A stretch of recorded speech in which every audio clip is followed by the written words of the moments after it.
ನನ್ನ ಸಮಸ್ತ ಕನ್ನಡಿಗರ ಕುಟುಂಬಕ್ಕೆ ಈ ನಿಮ್ಮ ಅಭಿಷೇಕ್ ಮಾಡೋ ನಮಸ್ಕಾರಗಳು. ಇವತ್ತಿನ ವಿಡಿಯೋಲಿ ನಮ್ಮೂರಲ್ಲಿ ಶ್ರೀ ಗಣೇಶನ ವಿಸರ್ಜನೆ ಹೆಂಗಿರುತ್ತೆ, ಅದು ಯಾವತ್ತು ಮಾಡ್ತಾರೆ ಅನ್ನೋದನ್ನು ತೋರಿಸ್ಕೊಡ್ತಾ ಇದ್ದೀನಿ. ಗಣೇಶನ ವಿಸರ್ಜನೆ ಬಂದುಬಿಟ್ಟು ಅವತ್ತೇ ಮಾಡ್ತಾರೆ ನಮ್ಮೂರಲ್ಲಿ. ಯಾಕಂದರೆ ಶ್ರಾವಣ ಮಾಸ ಮುಂಚೆ ಇರುತ್ತೆ, ಯಾರು ಏನೋ ನಾನ್ ವೆಜ್ ತಿಂದಿರಲ್ಲ. ಲೈಕ್ ಗಣೇಶನ ಹಬ್ಬ ಆದಮೇಲೆ ಅವ್ರು ತಿನ್ಬೋದು. ತುಂಬ ಜನ ಬೆಂಗಳೂರಿಂದ ಎಲ್ಲ ಬಂದಿರ್ತಾರೆ. ಗಣೇಶ ಬಿಟ್ಟ ಮೇಲೆ ಅವರು ಏನನ್ನ ನಾನ್ ವೆಜ್ ತಿನ್ಬೋದು ಅಂತ ಹೇಳಿರ್ತಾರೆ. ಅದಕ್ಕೋಸ್ಕರ ಇವ್ರು ಏನು ಮಾಡ್ತಾರೆ ಅಂದರೆ ಗಣೇಶ ಹಬ್ಬ ಮಾಡಿದ್ದಾದಮೇಲೆ ಅವತ್ತೇ ಬಿಟ್ಬಿಡ್ತಾರೆ ಗಣೇಶನ.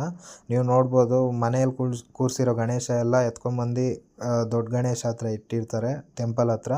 ಅದನ್ನು ಟ್ಯಾಕ್ಟ್ರಲ್ಲಿ ಕೂರಿಸ್ಕೊಂಡು ಊರಿನ ಪೂರ್ವ ಮೆರವಣಿಗೆ ಮಾಡಿ ಅದಾದಮೇಲೆ ಗಣೇಶನ ನೀರಲ್ಲಿ ಬಿಡೋದು, ಗಣೇಶನ ವಿಸರ್ಜನೆ ಆಗುತ್ತೆ.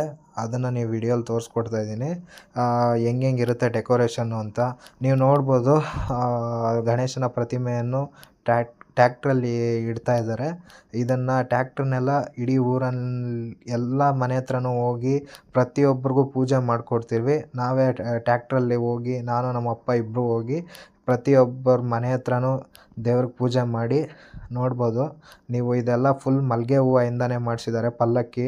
ಇದೆಲ್ಲ ಟ್ಯಾಕ್ಟ್ರಲ್ಲಿ ಕಟ್ಟಿ ವಿನಾಯಕ ಪ್ರತಿಮೆಯನ್ನು ಸೆಂಟ್ರಿಗೆ ಇಟ್ಟು ನೋಡ್ಬೋದು ನೀವು ಹೆಂಗಿದೆ ಅಂತ. ಅದನ್ನು ನೋಡೋಕ್ಕೆ ಒಂದು ಆನಂದ. ಇದನ್ನು ಈ ಮೂಮೆಂಟು ತುಂಬ ಅವೈಟೆಡ್ ಮೂಮೆಂಟ್ ಇರುತ್ತೆ. ತುಂಬಾ ಗ್ರ್ಯಾಂಡಾಗಿ ಮಾಡ್ತಾರೆ, ತುಂಬಾ ಖರ್ಚು ಮಾಡ್ತಾರೆ ಗಣೇಶನ ಹಬ್ಬ. ಗಣೇಶ ಒಬ್ಬೊಬ್ಬರು ನನ್ನ ಕೆಲಸ ಒಪ್ಕೊತಾರೆ.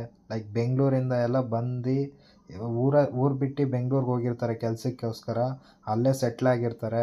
ಅಂಥವರೆಲ್ಲ ಊರಿಗೆ ತಿರ್ಗಾ ಬಂದು ಪ್ರತಿಯೊಬ್ಬರು ಸೇರಿಕೊಂಡು ಒಟ್ಟಾಗಿ ಹುಡುಗರ ಗುಂಪೆಲ್ಲ ಸೇರಿಕೊಂಡು ಮಾಡೋ ಹಬ್ಬ ಅಂದರೆ ಗಣೇಶನ ಹಬ್ಬ. ಪ್ರತಿಯೊಬ್ಬರು ಒಂದೊಂದು ಉಸ್ತುವಾರಿ ವಹಿಸ್ಕೊಂಡು ಕೊನೆವರೆಗೂ ಯಾವುದೇ ರೀತಿಯ ಗಲಾಟೆ ವಿಘ್ನ ಇಲ್ಲದೆ ಮಾಡ್ತಾರೆ. ಪ್ರತಿಯೊಂದು ತುಂಬಾ ಚೆನ್ನಾಗಿರುತ್ತೆ. ಅನ್ನದಾನ ಕೂಡ ಮಾಡ್ತಾರೆ. ಪ್ರತಿಯೊಂದು